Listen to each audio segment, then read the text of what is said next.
Ayun, mga kagamba, magandang araw ulit sa inyo mga kagamba. Bago ang lahat,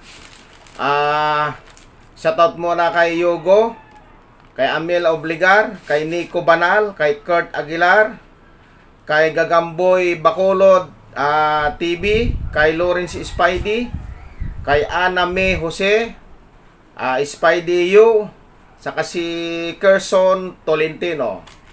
Yan, mga kagamba, mayroon lang tayong gustong bigyan ng leksyon mga kagamba. Ito, naghahamon to eh. Naghahamon siya ng mayayaman. Ako hamunin mo, hindi ako mayaman. Kung marami kang pera, hindi ko sasabing marami akong pera, pero may pera ako. Ayabang nito eh. Well, mayabang ho ako. Pero ito ho, tandaan nyo, yung kayabangan ko magcha-challenge sa inyo araw-araw. Lahat tinahamon niya, pati mga politiko. Ako hamunin mo, kakasang kita. Ikaw, Francis Leo Marcos, kinukul ko yung hamon mo. Alam mo, ngayon ka palang namimigay eh. Samantalang ako matagal na ako namimigay. Panoorin mo mga video ko dyan, matagal na ako namimigay. Ikaw ngayon ka lang namimigay, ang ingay-ingay mo. Sige. Kayo, mga kagagamba, i-share nyo itong video ko. Baka ito mawala. Share nyo kaagad, mga kagagamba, yung video ko. Yabang nito eh. Akala niya di ko papatulan to eh. Gusto ko magkita tayo. Huwag yung puro daldal. Ginagamit mo social media para manghamon. Okay, kinukul ko yung hamon mo.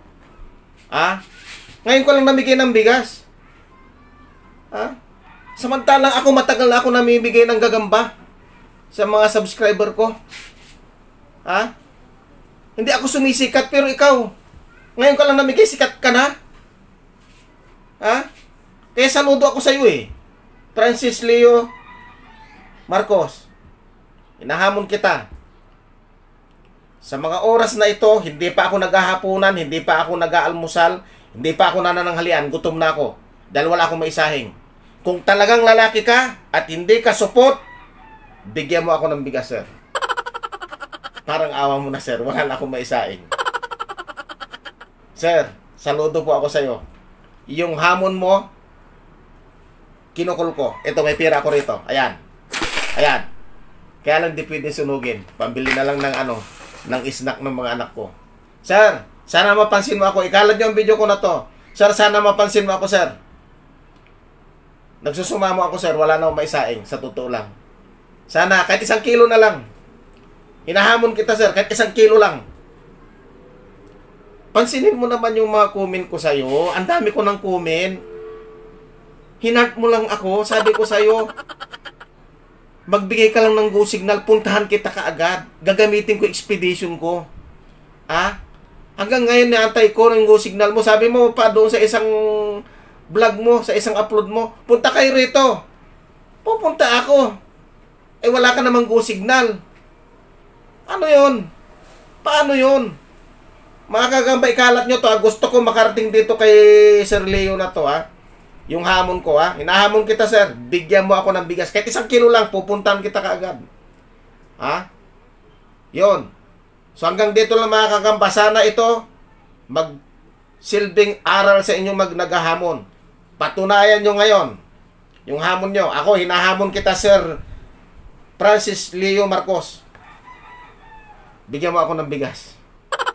Yan, bigyan mo po ako ng bigas, sir. Wala na akong maisahin. Hindi pa ako naghapunan, hindi pa ako nag-aalmusal. Alauna na, hindi pa ako nanananghalian. Sir, bigas lang para may pangsain, gawin ko lang lugaw. Dahil wala pa pong ayudang dumarating dito sa lugar ko. Sana po makarating ito sa'yo, sir. At nagko-comment ako dyan sa'yo. Lagi ako nagko-comment. Sa lahat ng mga ina-upload mo, sinishare ko lahat. Saludo ako sa'yo, sir. Umayo ka. Maraming salamat.